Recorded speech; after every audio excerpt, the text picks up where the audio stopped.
เมสุตังเอกังสมัยยังภควาภารณสิยังวิหารติอิสิปตะเนมิขทาเยตาตระโคภควาปัญจวัคคีเยภิกขุอามันเตสิทเวเมภิกขเวอันตาปาปชิเตนะนะเสวิตาภายโยจายังตาเมสุกามสุขันลิกานุโยโคหิโนคัมโมโปตุชนิโกอนาริโยอนาถสันหิโตโยจายังอัตตกิลมัฏฐานุโยโค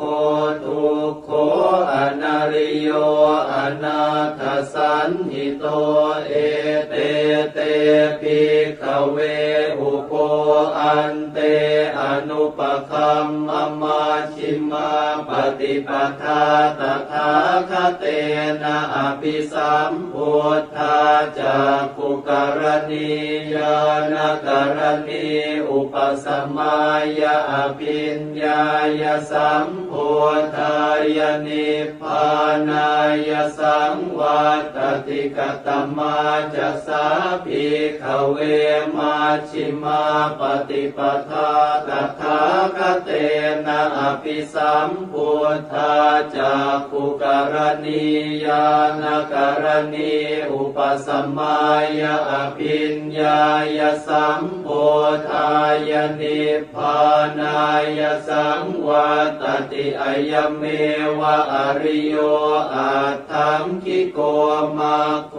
สัยยทิทังสัมมาทิฏฐิสัมมาสังกัปโปสัมมาวาจาสัมมากัมมันโตสัมมาอาชีโวสัมมาวายาโมสัมมาสติสัมมาสมาธิอายังโคสาภิกขเวมาชิมาปฏิปทาตถาคเตนะอภิสัมพุทธาจักขุกรณียานกรณีอุปสมัยยะอภิญญายสัมพุทธายนิพพานายสังวัตติอิทังโคปนะภิกขเวทุกขังอริยสัจจังชาติปิทุกขาชราปิทุกขามรณะปิทุกขังโสกปริเทวทุกขโทมนัสสุปายาสาปิทุกขาอาปิเยหิสัมปโยโคทุกโขปิเยหิวิปโยโคทุกโขยัมปิชังนลปฏิตัมปิทุกขังสังขิเตนะปัญจุปาทานาขันธาทุกขาอิทังโคปนะภิกขเวทุกขสมุทัยโยอริยสัจจังยายังตัณหาโปโนภวิกานันทิราคสหคตาตาตระตาตราภินันทินีสัยยติทังกามตัณหาภวตัณหาวิภวตัณหาอิทังโคปนะภิกขเวทุกขนิโรโธอริยสัจจังโยตัสสะเยวตัณหายาเสสวิราคนิโรโธจาโคปฏินิสสะโคโมติอนาลโยอิทังโคปนะภิกขเวทุกขนิโรธคามินีปฏิปทาอริยสัจจังอายเมวะอริโยอัตถังคิโกมาโคสัยยทิทังสัมมาทิฏฐิสัมมาสังกัปโปสัมมาวาจาสัมมากัมมันโตสัมมาอาชีโวสัมมาวายาโมสัมมาสติสัมมาสมาธิ อิ ทังทุกขังอริยสัจจันติเมภิกขเวปุพเพอนันโนสุเตสุธัมเมสุจักขุงอุทปปาทิญาณังอุทปปาทิปัญญาอุทปปาทิวิชชาอุทปปาทิอาโลโกอุทปปาทิตังโฆปนิทังทุกขังอริยสัจจังปริญญายันติเมภิกขเวปุพเพอนันโนสุเตสุธัมเมสุจักขุงอุทปปาทิญาณังอุทปปาทิปัญญาอุทปปาทิวิชชาอุทปปาทิอาโลโกอุทปปาทิตังโฆปนิทังทุกขังอริยสัจจังปริญญาตันติเมภิกขเวปุพเพอนันโนสุเตสุธัมเมสุจักขุงอุทปปาทิญาณังอุทปปาทิปัญญาอุทปปาทิวิชชาอุทปปาทิอาโลโกอุทปปาทิอิทังทุกขสมุทัยโยอริยสัจจันติเมภิกขเวปุพเพอนันโนสุเตสุธัมเมสุจักขุงอุทปปาทิญาณังอุทปปาทิปัญญาอุทปปาทิวิชชาอุทปปาทิอาโลโกอุทปปาทิตังโฆปนิทังทุกขสมุทัยโยอริยสัจจังปหาตาพันติเมภิกขเวปุพเพอนันโนสุเตสุธัมเมสุจักขุงอุทปปาทิญาณังอุทปปาทิปัญญาอุทปปาทิวิชชาอุทปปาทิอาโลโกอุทปปาทิตังโฆปนิทังทุกขสมุทัยโยอริยสัจจังปหินันติเมภิกขเวปุพเพอนันโนสุเตสุธัมเมสุจักขุงอุทปปาทิญาณังอุทปปาทิปัญญาอุทปปาทิวิชชาอุทปปาทิอาโลโกอุทปปาทิอิทังทุกขนิโรโธอริยสัจจันติเมภิกขเวปุพเพอนันโนสุเตสุธัมเม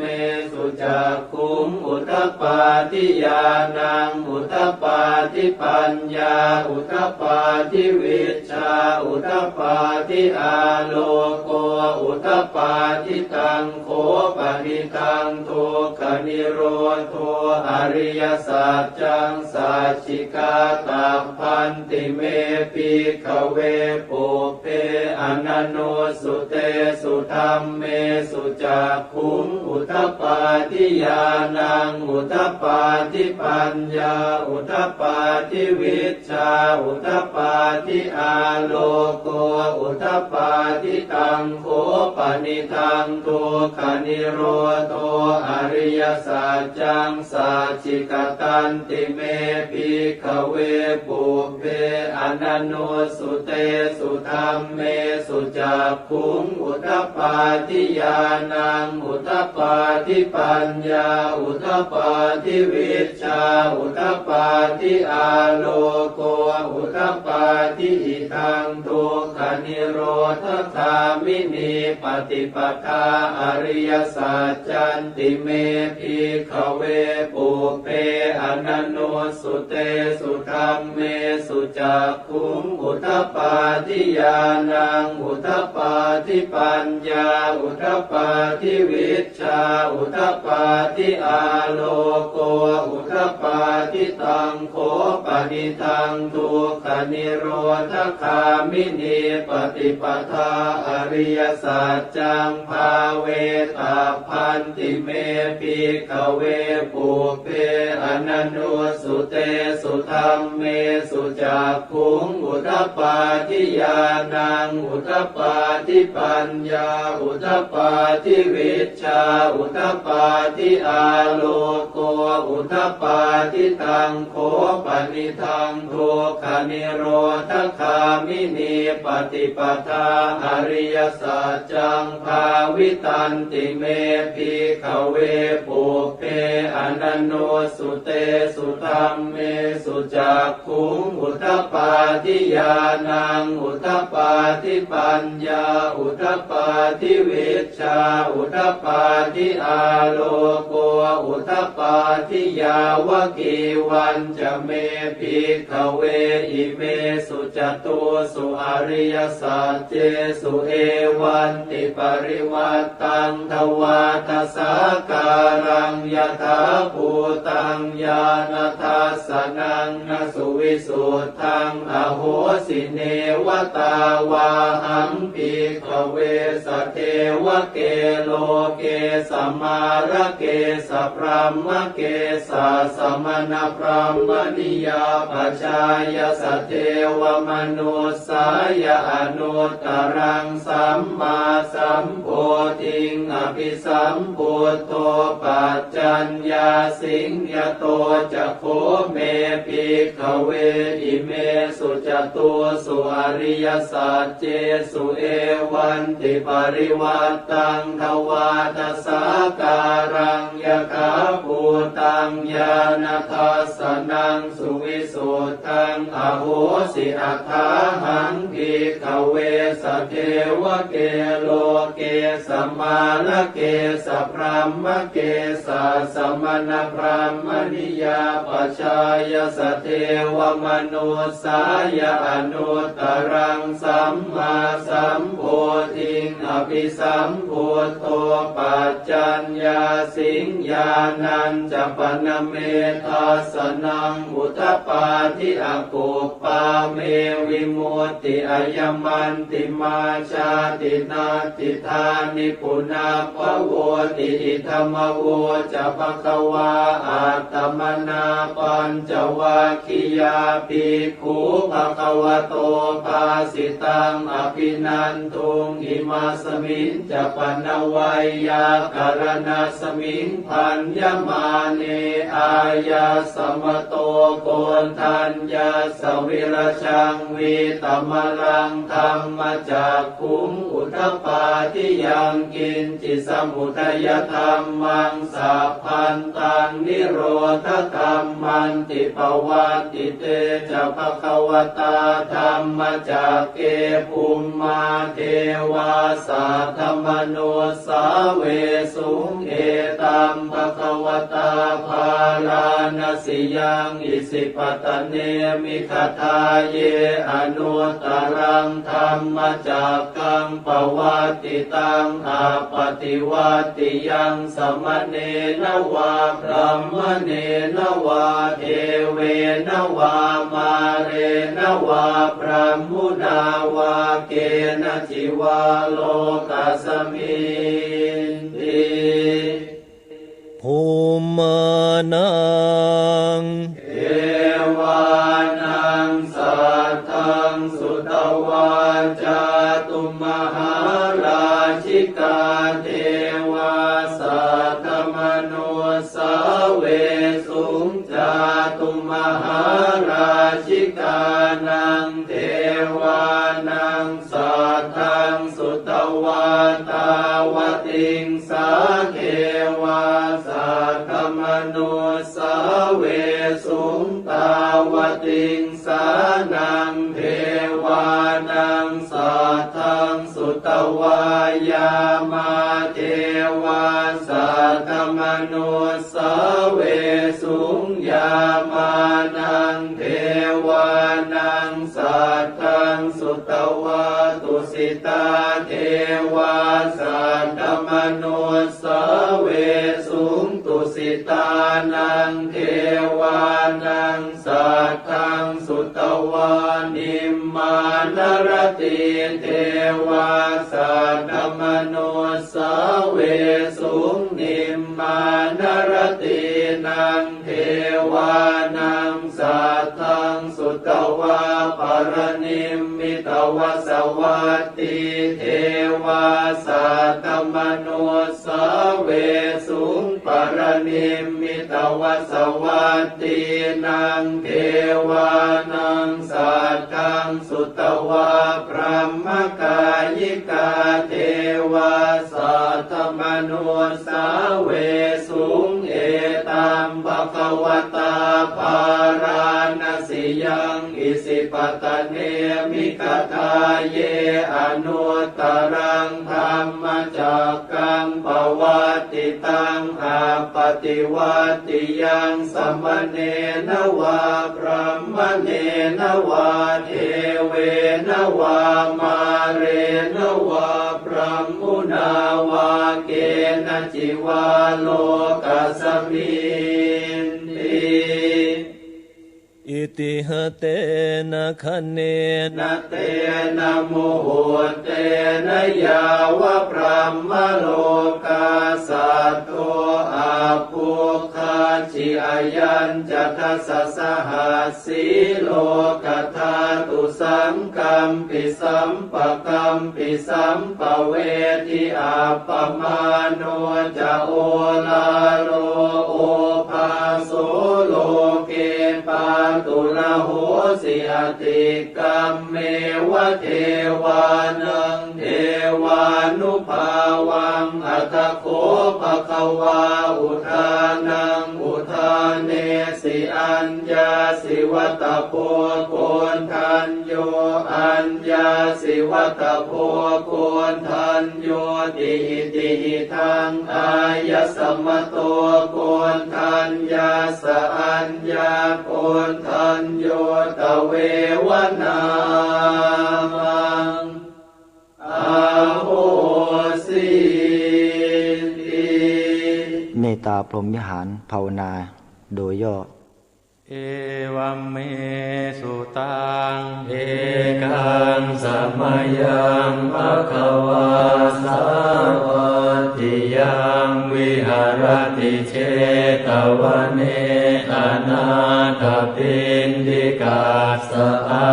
ราเมตตระโคภควาภิกขุอามันเตสิภิกขโวติภทานเตติเตภิกขุภควโต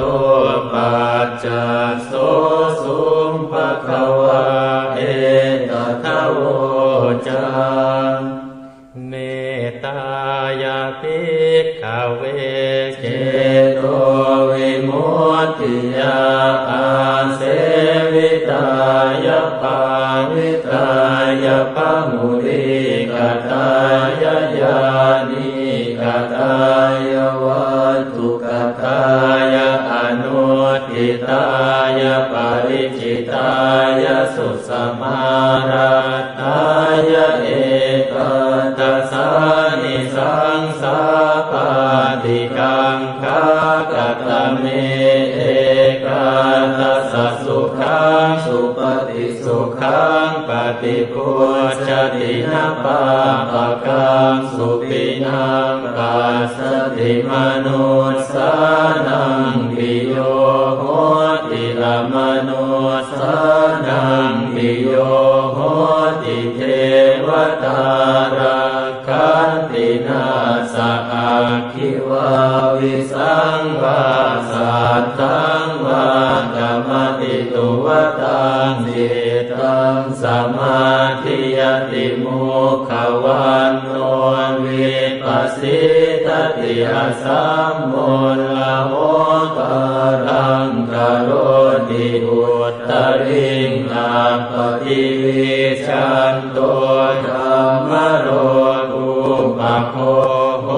ติเมตตายาภิกขเวเจโตวิมุตติยาอาเสวิตายาภาวิตายาภมุริกตายาญาณิกตายาวัตถุกตายาอนุทิตายาปริจิตายาสุสมาราตายาอิเมเอกาตัสสา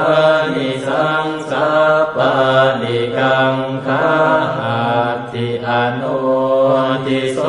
ภารณาเมตตาเจโตวิมุตติอาติโอติโสภารณาเมตตาเจโตวิมุตติอาติทิสาภารณาเมตตาเจโตวิมุตติกติหากาเรหิอนุติโสภารณาเมตตาเจโตวิมุตติกติหากาเรหิโอติโสภารณาเมตตาเจโตวิมุตติกติหากาเรหิติสาภารณาเมตตาเจโตวิมุตติปัญจหากาเรหิอนุติโสภารณาเมตตาเจโตวิมุตติสัตตหากาเรหิโอติโสภารณาเมตตาเจโตวิมุตติทัสสะหากาเรหิติสาภารณาเมตตาเจโตวิมุตติกัตตะเมหิปัญจหากาเรหิอนุติโสภารณาเมตตาเจโตวิมุตติสัพเพสัตตาอเวราอภยาปัจจานิฆาสุขีอัตตนังปริหารันตุสัพเพปานาอเวราอภยาปัจจานิฆาสุขีอัตตนังปริหารันตุสัพเพภูตาอเวราอภยาปัจจานิฆาสุขีอัตตนังปริหารันตุสัพเพปุคลาอเวราอภยาปัจจานิฆาสุขีอัตตนังปริหารันตุสัพเพอัตตภาวะปริยาปันนาอเวราอภยาปัจจานิฆาสุขีอัตตนังปริหารันตุอิเมหิปัญจหากาเรหิอนุติโสภารณาเมตตาเจโตวิมุตติกัตตะเมหิสัตตหากาเรหิโอติโสภารณาเมตตาเจโตวิมุตติสัพพาดิติโยอเวราอภยาปัจจานิฆาสุขีอัตตนังปริหารันตุสัพเพปุริสาอเวราอภยาปัจจานิฆาสุขีอัตตนังปริหารันตุสัพเพอริยาอเวราอภยาปัจจานิฆาสุขีอัตตนังปริหารันตุสัพเพอนาริยาอเวราอภยาปัจจานิฆาสุขีอัตตนังปริหารันตุสัพเพเทวาอเวราอภยาปัจจานิฆาสุขีอัตตนังปริหารันตุสัพเพมนุสาอเวราอภยาปัจจานิฆาสุขีอัตตนังปริหารันตุสัพเพวินิปาติกาอเวราอภยาปัจจานิฆาสุขีอัตตนังปริหารันตุอิเมหิสัตตหากาเรหิ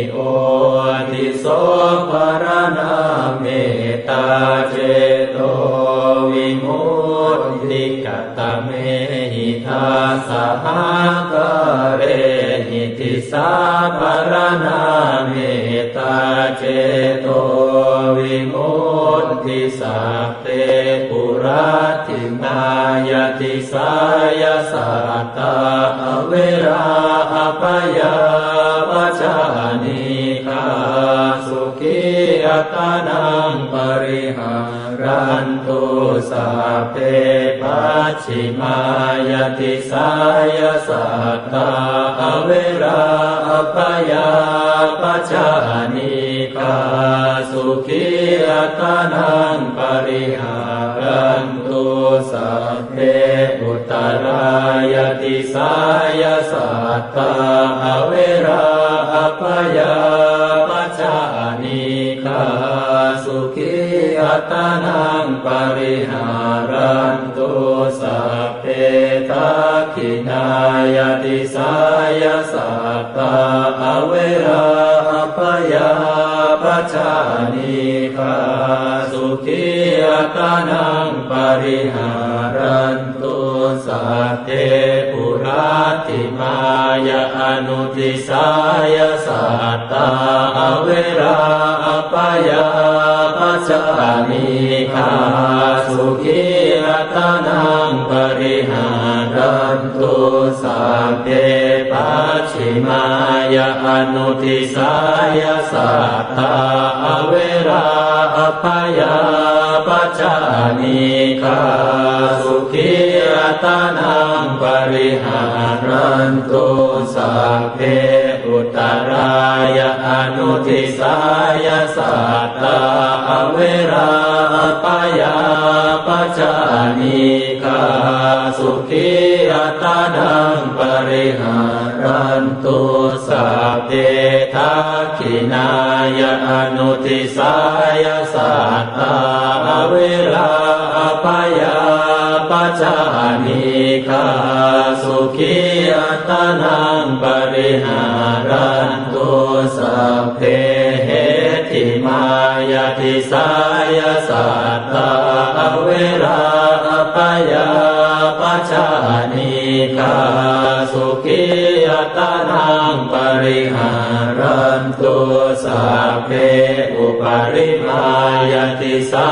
ยสัตตาอเวราอปยาปัจจานิกาสุขีอัตนังปริหารันตุอิเมหิทัสสหกาเรหิติสายปารณาเมตตา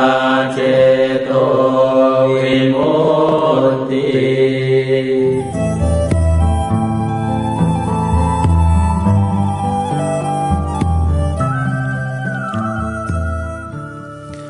ขณะนี้เวลา5:37 นาที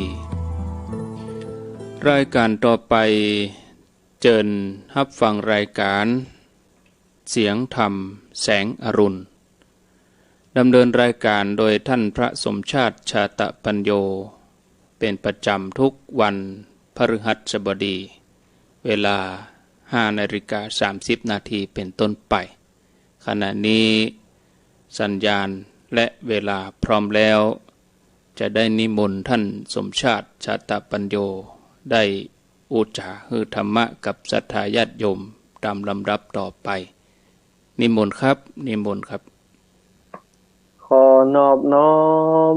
ต่อพระรัตนตรัยแก่เจ้าสามประการน้อมการวะแสดงความเคารพแสดงความนับถือต่อครูบาอาจารย์พระมหาเถระพระเถรานุเถระตลอดซึ่งเจริญสุขเจริญธรรมกับศรัทธาญาติโยมท่านสาธุชนทั้งหลายที่เป็นแฟนรายการมูลคลื่นรับฟังมาอย่างรายการคลื่นสีขาวเพื่อชาวประชาซึ่งในเจ้าวันนี้เนาะก็เสียงธรรมแสงอรุณเป็นรายการที่ครูบาอาจารย์ได้หมุนเวียนเปลี่ยนกันมาจัดรายการเจ้าวันนี้อาตมาภาพพระมหาสมชาติชาตปัญโยอุทยานธรรมพระสุนทรมุนี ได้รับเมตตาจากครูบาอาจารย์ได้ให้เข้ารายการพบปะกับศรัทธาญาติโยมพี่น้องเฮาทั้งหลายรายการนี้เป็นรายการที่มีประโยชน์เนาะซึ่งครูบาอาจารย์ก็ได้ดำเนินการจัดรายการเปลี่ยนกันมาตลอดซึ่งก็มาให้สาระธรรมกำหูเป็นการเพิ่มกันเติมศีลปารามีทานปารามีศีลปารามีภาวนาปารามีให้กับศรัทธาเฒ่าแก่พ่อแม่พี่น้องทั้งหลายซึ่งอาตมาภาพเองวันนี้เนาะก็จะอุจากับอีปออีแม่ในสิ่งที่เป็นประโยชน์ซึ่งในช่วงนี้ทุกผู้ทุกท่านทุกผู้ทุกคนก็คงจะรับทราบกันเป็นอย่างดีในเรื่องสิ่งที่เรากำลังต่อสู้กันอยู่ในขณะนี้ประชาชนคนทั่วโลกของเราได้ต่อสู้กับสิ่งหนึ่งซึ่งถ้าถามตามภาษาคนของเราถ้าบักเกี่ยวกับวิทยาศาสตร์อะไรอย่างเนาะก็สิ่งที่บ่หันตัวบ่หันตนมันแต่ว่าทางวิทยาศาสตร์เพิ่นก็จับตัวมันได้อยู่ก็คือเชื้อไวรัสโควิด-19อีปออีแม่ทั้งหลายเฮาได้ยินได้ฟังได้ฮู้ได้หันการเริ่มต้นของเชื้อโรคไวรัสโควิด-19ตัวนี้ตั้งแต่เริ่มต้นที่เมืองอู่ฮั่นประเทศจีนมาเนาะหลายคนก็คงบ่เชื่อว่ามันจะมาถึงบ้านเฮาได้จะใดบ่คิดว่ามันจะมาหาบ้านเฮาได้จะใดโอ้บ่ก่อนก็เอ็นดูสงสารเพิ่นแท้ประเทศจีนเพิ่นถึงกับปิดบ้านปิดเมืองเมืองอู่ฮั่นเนาะเอาตำรวจเอาทหารเอาคุณหมอเอาอะไรอย่างเข้าไปแม้กระทั่งประเทศไทยของเฮาก็ส่งต่างคุณหมอต่างพยาบาลไปช่วยเปิ้นในตอนนั้นต่างประเทศทั่วทุกแห่งเพิ่นก็ส่งคนมาช่วยกันจนสามารถประเทศจีนเปิ้นสามารถเอาชนะไข้หวัดมรณะนี้ที่เรียกว่าโควิด-19นี้ได้อย่างเบ็ดเสร็จเด็ดขาดที่เมืองอู่ฮั่นตอนนั้นเนาะทีแรกเพิ่นก็ใส่แมสใส่อะหยังกันหมดมีการพ่นยาฆ่าเชื้อตลอด24ชั่วโมงเพิ่นทำงานกันเฮาก็ว่ามันอันตรายขนาดนั้นกะก็หันว่าสิ่งเหล่านั้นคงบ่มาถึงบ้านเฮาใกล้เนาะอันนี้อาตมาภาพคิดจะอันไหนอีปออีแม่คิดจะเดียวกันก็คิดว่ามันถ้าจะบ่มาบ่ถึงบ้านเฮาถ้าถึงบ้านเฮาก็เป็นไปบ่ได้บ้านเฮาอยู่ไกลบ้านนอกบ้านนาเว้ยถ้าจะมาก็มาทั้งในหัวในเวียงทั้งกรุงเทพกรุงไทยต่ออันนั้นใกล้เนาะก็คิดกันบ่ได้ไอ้อย่างเหียพี่น้องทั้งหลายอีปออีแม่ทั้งหลายหลังจากนั้นแหมบอกกี่วันบอกกี่เดือนเนาะก็ปรากฏว่า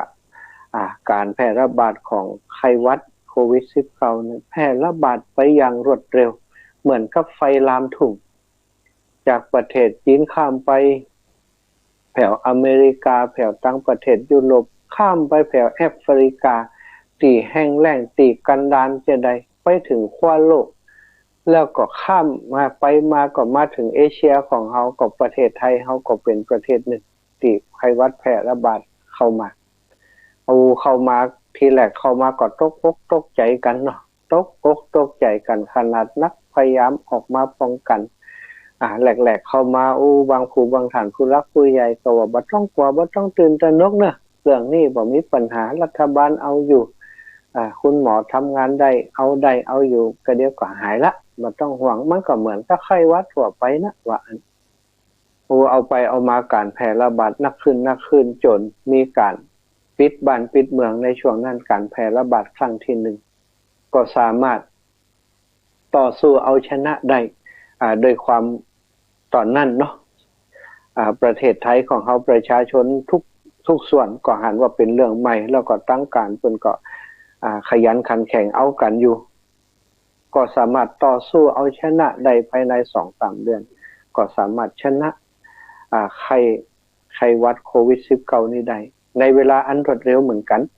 ด้วยความร่วมมือจากคุณหมอจากพยาบาลจากหน่วยงานต่างๆค้ำกันอย่างมีประมาณอย่างเต็มที่ก็เอาชนะไปในยกแรกเนาะยกที่1เฮาชนะไปก็ได้บทเรียนมาก็บอกว่ายกที่2เนี่ย ถ้ามันมีแหมเขาก็มีบทเรียนแล้วคงจะเอาชนะบ่ยากต่อได้เพราะการเอาชนะกันเกิดขึ้นอีปล่อยอีแม่ยกที่หนึ่งนี่เอาชนะเนาะพอชนะได้ตอนแรกก็เป็นประกาศว่าใส่แมสใส่อย่างเน้อไปที่ไหนก็ป้องกันตัวเองให้ดีเน้ออีเนาะแล้วเขาก็ชนะพอเขาสู้กันอย่างอันแต่เขาก็ชนะแต่พอชนะเรียบร้อยตามธรรมดาเนาะอีปล่อยอีแม่ทั้งหลายนักมวยที่มันชนะนี่นะมันจะประมาทหรอก มันจะประมาทตอนที่บชนะเปิ่นตอนที่ต่อสู้กันเอาเป็นเอาตายเนี่ยโอ้ก็ใจวิทยายุทธใจศิลปะวิทยาการที่ได้ห่ำเฮียนมาป้องกันตัวนะเอามือยกขึ้นมาพิษกลางพิษในอย่างเปิ่นห้องวักการเนาะตั้งการซึ่งแข่งซึ่งขาตั้งการป้องกันการโจมตีของฝ่ายตรงข้ามหรือว่ากูต่อสู้เนี่ยอีปล่อยแม่จินตนาการนึกถึงการต่อสู้บนเวทีเขาหันเป็นเตะกันตีกันเนาะโอ้ตีกันเตะกันเนี่ยเตะขนาดนักเตะอย่างแหงเปิ่นก็ยกขามาป้องมาบังทำให้ความรุนแรงของอาวุธของคู่ต่อสู้ตีมาถึงเฮาเนี่ย มันลดความรุนแรงไปบ่เจ็บต่อได้หรือว่าเจ็บแต่ว่าบ่ถึงกับที่จะต้องเสียศูนย์หรือว่าโดนน็อกไปได้ พอหลังจากนั้นมาเนาะก็การต่อสู้ไปเขาก็หาจังหวะพอกูต่อสู้เผลอก็อาศัยทีเผลอกันละกูต่อสู้เผลอกันปล่อยมัดไปถูกตรงกลางปักคิดลงปุ่นน็อกลงไปนั่นก็เรียกว่าเอาชนะกันปักคิดลงไปบ่แน่เตือนนะปักคิดลงไปกรรมการเป็นยังนับอยู่หรอ1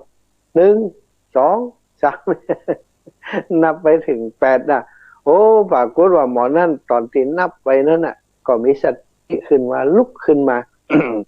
ลุกขึ้นมากรรมการก็พอแล้วโอ้สู้ได้อยู่หรอกก็ปล่อยให้สู้ปัดน้อมปัดอย่างเรียบร้อยก็ปล่อยซับมือให้สู้กันต่อโอ้คนติดห้าวเปิดไปนอกเพื่อนน่ะก็ประมาทกันนี่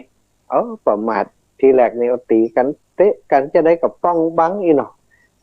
ตอนนี้ตอนเกยชนะไปแล้วก็เกิดความประมาทขึ้นมาเกิดความประมาทว่าโอ้จะได้เขาถึงชนะอยู่แล้วมันก็มีแหงละตะกี้เขายังห้าวมันปักคิดลงพุ่นเอียก็ปล่อยกาดเปิดห้องว่าลดกาดลงหมอนั่นตีมากะยกไปยกมาไอ้ลบเนี่ยว่าจะได้กระต่างเขาลบป่นเขาลบตันมันมีแหงละอินแต่เปิ่นเตะมากะยกบังอย่างปล่อยเปิ่นเตะโอ้หมอนั่นมันฟื้นแล้วลูกมันก็มีแหงเหมือนเดิมมันมีแหงกว่าเดิมแล้วมันเคยก้านมาอีปล่อยแม่ มันเคยก้านมามันเคยโดนนอกมามันก็ป้องกันตัวเองมันอย่างดีแล้วก็อาวุธแต่ละดอกติดเป็นออกมาเป็นก็ออกแม่นจับตรงสุดท้ายเอาไปเอามาคนที่เคยชนะมาแล้วบ่ระวังกัดตบป๊บเอามัดปุ่งเข้ามาตรงกลางเหมือนกันนอกไปได้เหมือนกันนะอันนี้ก็เช่นเดียวกันเนี่ยโควิด19ที่ผ่านมาอีปล่อยแม่ลองพอแล้วการต่อสู้ของเขายกแหลกเขาชนะไปเพราะประมาทปุ๊บปุ่งมาแหมทันทีเบิดเจกะมาแหมมาแล้วก็มาแรงกว่าเดิมที่นี่พอมายกที่2นี่โอ้ประชาชนคนทั่วไปเปิดประกาศจะได้ก็ได้บ่กลัวกันประมาทกันโอ้บ่เป็นหยัง บางครั้งก็ไปไหนบ่ใส่แมสบ่ใส่แมสเปิ่นบอกแนะนำอย่าบ่ดีไปแอวกลางคืนเนอะบ่ดีไปในผับในบาร์เนอะไปในที่มันมั่วสุมกันบ่ดีไปเนอะบ่ฟังนี่ปล่อยแม่ทั้งหลายปากันไปแอวในผับในบาร์ก็อย่างว่านะโอ้มันจะมาใส่แมสใส่หยังไปได้หยังควันขมงชงเฉงเสียงอย่างต่างๆก็ดังสูบบุหรี่กันฟ้องไอหยังกันฟ้องอย่างอีกมันจะไปใส่แมสใส่อย่างใดเอาออกหมดพอเอาออกปุ๊บอย่างอันปุ๊บเอาคนติดโรคติดเชื้อไปโควิด19มันก็ไปกระจายในหันคนกี่คนเข้าไปในหันติดกันหมดอย่างครั้งที่2ครั้งที่3ที่เขาได้ฮู้กันอีปล่อยแม่ทั้งหลายก็เกิดจากเหตุการณ์ที่คนไทยเขาประมาทประชาชนประมาทจึงทำให้โรคโควิด19นี้ระบาดอย่างรุนแรงในตอนนั้นเนาะในตอนนั้นก็ทำให้การควบคุม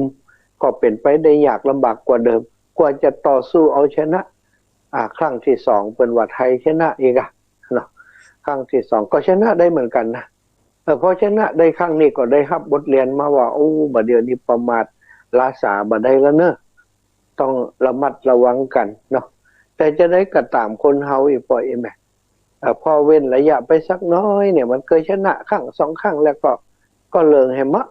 ชนะยกแรกก็ชนะยกที่สองก็ชนะก็กลายเป็นกับปล่อยไปปล่อยมาครั้งที่สามนี่รู้สึกว่าประชาชนก็ระมัดระวังตัวกันดีแต่ส่วนที่กาดตกก็คือการบ่ระวังบอกเฝ้าระวังตอนนั้นมีการแพร่ระบาดในประเทศที่ใกล้บ้านเฮาเนาะได้ข่าวว่ามีการระบาดอย่างแน่นหนาประชาชนของเปิ้นอยู่ในประเทศเปิ้นบ่ได้รับการดูแลก็แอบเล็ดลอดเข้ามาในประเทศไทยช่วงแรกๆก็ป้องกันกันดีอยู่แต่ระยะหลังมีคนหันแก่ตัวบางกลุ่มบางพวกบางคนก็ไปเล่นของไปยังของไปต่างประเทศพุ่นนะไปเล่นต่างประเทศไปเล่นในประเทศที่ เปิ้นมีเชื้อระบาดอยู่ก็ไปติดมากลุ่มหนึ่งก็ติดมากลุ่มหนึ่งก็เป็นแรงงานติดเล็ดลอดเข้ามาตามแนวตะเข็บชายแดนหรือว่าบางทีก็เป็นการลักลอบมาต่างๆนะคนที่เปิ้นสามารถนำแรงงานออกเข้ามาได้เกิดความเดือดร้อนเอาแรงงานออกเข้ามาทำงานตามปกติทั่วไปสุดท้ายก็กลายเป็นการระบาดครั้งที่สามลามมาจนถึงณปัจจุบันนี้อีกปล่อยแม่ทั้งหลายอันนี้ก็คือเป็นสิ่งที่หมู่เฮาทั้งหลายเท่าแก่พ่อแม่พี่น้องทั้งหลายคงจะหันความรุนแรงของการแพร่ระบาดครั้งนี้ครั้งที่สามที่สี่นี่บ่ฮู้ว่าจะจบจะได้กำเตือนนะที่เฮาได้ยินข่าวในประเทศอินเดียอินดูเปิ้นแตะพอบ่มีที่เผาเนาะพอจะบ่ฮู้จะเนี่ยจะได้คุณหมอพยาบาลก็ตายเนี่ยอย่างกันบ่ได้คนตายในบ้านในจองเอาไปเผาเอาไปไหนก็บ่ได้บ่มีหน่วยงานใดมารับผิดชอบอินดูคนอินเดียเปิ้นแตะเอาศพไปขว้างลงน้ำลงตาลงหยังจนคนบ่กล้ากินอาหารทะเลกันต่างๆที่เฮาได้ยินข่าวต่างประเทศอินเดียก็คิดว่าคงบ่มาถึงบ้านเฮาแต่ปรากฏว่าจะได้พี่น้องทั้งหลายบัดเดี๋ยวนี้สายพันธุ์ที่แพร่ระบาดในประเทศไทยเนาะเป็นสายพันธุ์ที่มาจากอินเดียว่ะ 70-80% กว่าสายพันธุ์ที่บัดเดี๋ยวนี้ที่คนกลัวกันแล้วก็ระบาดอยู่ในประเทศไทยขณะนี้เป็นสายพันธุ์ที่เฮาเคยคิดว่าบ่น่าจะมาที่บ้านเฮาแล้วก็สายพันธุ์ที่เฮากลัวกันแต่ว่าตอนนี้เข้ามาแล้ว 70% ของผู้ติดเชื้อก็คือกลุ่มที่สายพันธุ์เดลต้าที่ว่านี้แล้วเป็นสายพันธุ์ที่มีความรุนแรงกว่าสายพันธุ์ที่เกิดขึ้นที่อู่ฮั่นตั้งวิทยาการเปิ้นมีสถิติเปิ้นมีเปอร์เซ็นต์ของตอนนี้เปิ้นว่ามันรุนแรงกว่าสายพันธุ์อู่ฮั่นพันกว่าเต่าแสดงว่าบ่ธรรมดาแล้วตอนนี้อีปอยแม่ทั้งหลายมีสายพันธุ์หนึ่งที่คนทั้งหลายเปิ้นกลัวกันคือสายพันธุ์ที่มาจากทางเปรูอีนะเปรูตอนนี้ก็เป็นสายพันธุ์ที่คนโอกาสรักษานี่โอกาสรอดนี่น้อยกว่าสายพันธุ์อื่นน้อยกว่าสายพันธุ์เดลต้าด้วยซ้ำไปโอกาสที่จะปลอดภัยโอกาสที่จะเอาชนะมันได้นี่เพราะว่ามันมีการพัฒนาตัวเองไปนักเนาะอันนี้ก็คือสายพันธุ์ที่คนห่วงกันบอกว่ากว่ามาบ้านเฮาแต่ตอนนี้ปรากฏว่าก็ลามเข้ามาแล้วนะลามเข้ามาอันนี้ก็คือสิ่งที่เป็นเรื่องที่น่ากลัวน่าเป็นห่วงบัดเดียวสิ่งที่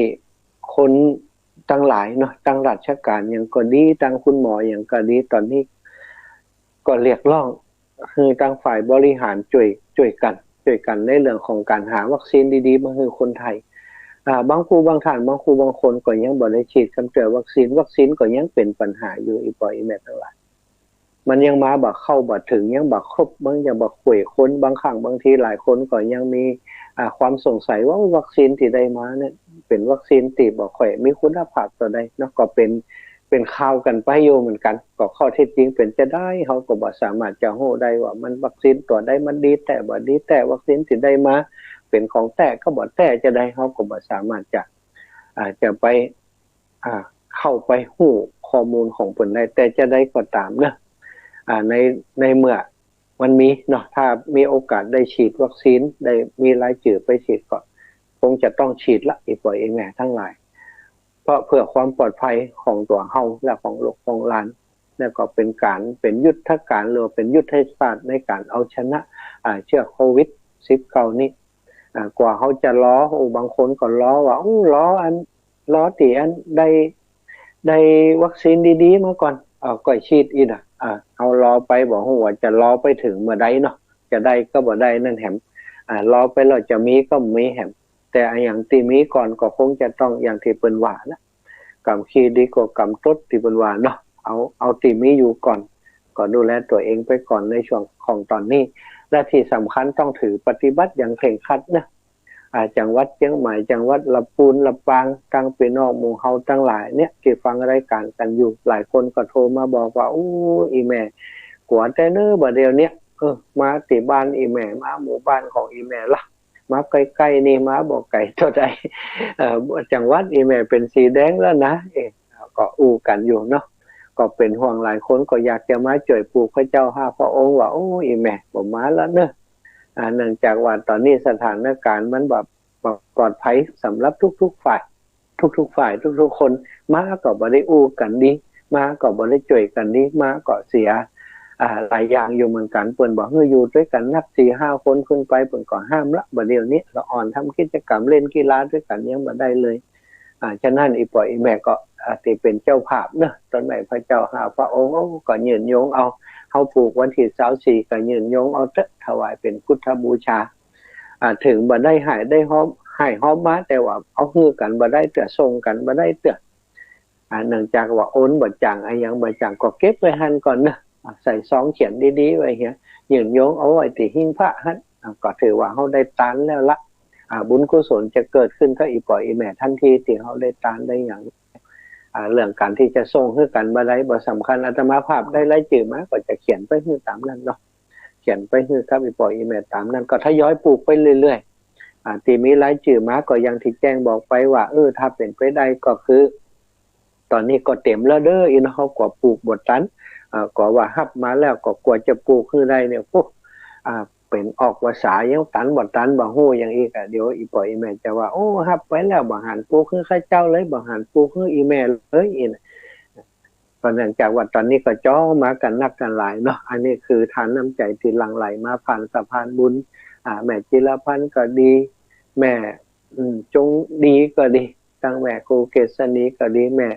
เพ้นเนาะหลายผู้หลายท่านด้วยกันนะแม้กระทั่งตุลุงยองท่านก็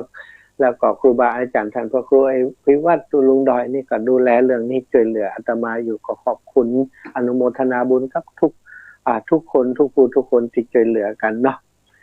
โดยเฉพาะตุลุงยองเนี่ยอาตมาก็ได้รับเมตตาจากเพิ่นเนาะก็หลายคนก็ติดต่ออาตมาได้ก็โทรไปหาตุลุงยองอาตมาเองก็รบกวนในรายการเพิ่นด้วยก็สุมาอภัยกับตุลุงเด้อต่อไปก็คงจะตามที่ครูบาอาจารย์เปิ้นแจ้งเปิ้นบอกเนาะรายการของครูบาอาจารย์ต่างๆก็หวังว่าศรัทธาญาติโยมจะได้มีโอกาสอู้จากับครูบาอาจารย์เปิ้นคือได้นักสำหรับรายการของอาตมาถึงจะ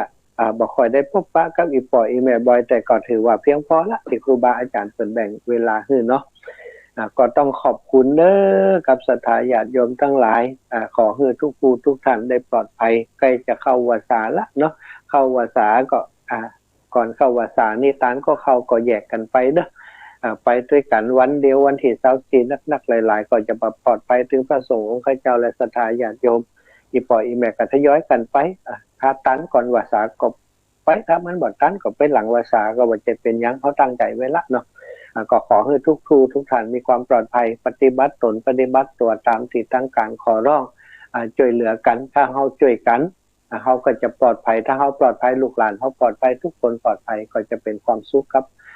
ทุกคนในประเทศไทยสุดท้ายเฮาจะเอาชนะด้วยกันชนะด้วยกันมีความสุขด้วยกันก็หวังว่าอีปอยอีแม่จะปลอดภัยทุกผู้ทุกคนก็ขอให้คุณพระพุทธคุณพระธรรมคุณพระสังฆข้าเจ้าครูบาอาจารย์เต้าปกเก่าเกษาอีปอยอีแม่ศรัทธาทุกผู้ทุกท่านคลื่นสีขาวเพื่อชาวประชารายการเสียงธรรมแสงอรุณในวันนี้อาตมาภาพก็ขอนำรายการจากพี่น้องศรัทธาไปก่อนอายุวันโนสุขังพลังเด้อขอมีความสุขความเจริญทุกผู้ทุกท่านทุกผู้ทุกคน